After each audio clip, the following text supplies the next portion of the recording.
The government has, for the first time, given an indication of its plan for primary and secondary listings through divestiture of state-owned enterprises at the Nairobi Securities Exchange.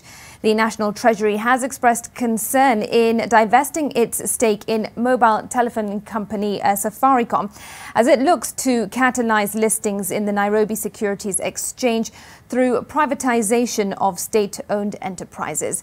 Now, speaking before the National Assembly Departmental Committee on Finance and Planning, Treasury's Director General for Public Investments and Portfolio Management said that Safaricom is deemed as a strategic asset. Anita Nkonge has those details.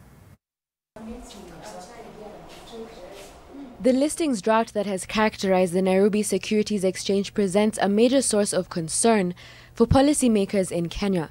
In the latest move, the government is exploring viable options through which it can catalyze the market's activity.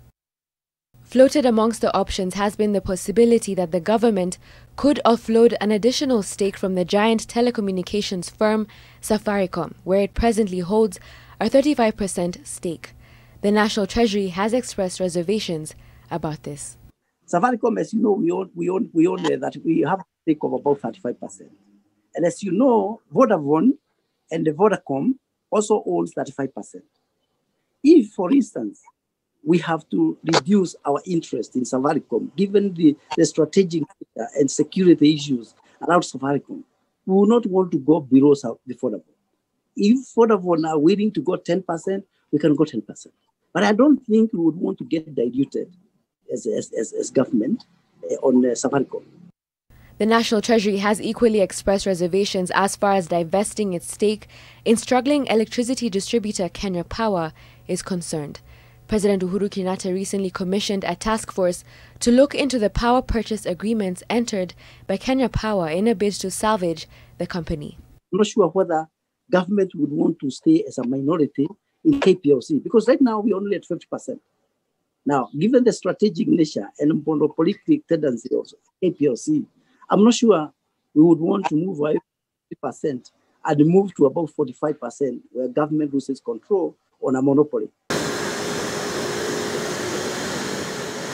The government is, however, optimistic that electricity generating company KenGen could present an opportunity for the state to catalyze activity in the capital markets.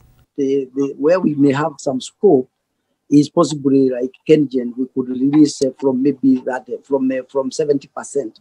We could come down to about 60%, yeah, or close to 50%. The National Treasury has also questioned the prudence of potentially listing Kenya Pipeline Company, proposing an alternative route through which it feels a lot more value could be unlocked. KPC, perhaps the best option is not to privatize it. The best option is to give them targets on the money they give government every year. If you look at KPC in the last 2-3 years, in the last 1 year, 2 years, they have given government in the form of dividends of close to more than 12-15 billion shillings. Yeah, and I think government can actually get money through these state corporations if they are properly managed. Anita Nkonge, NTV.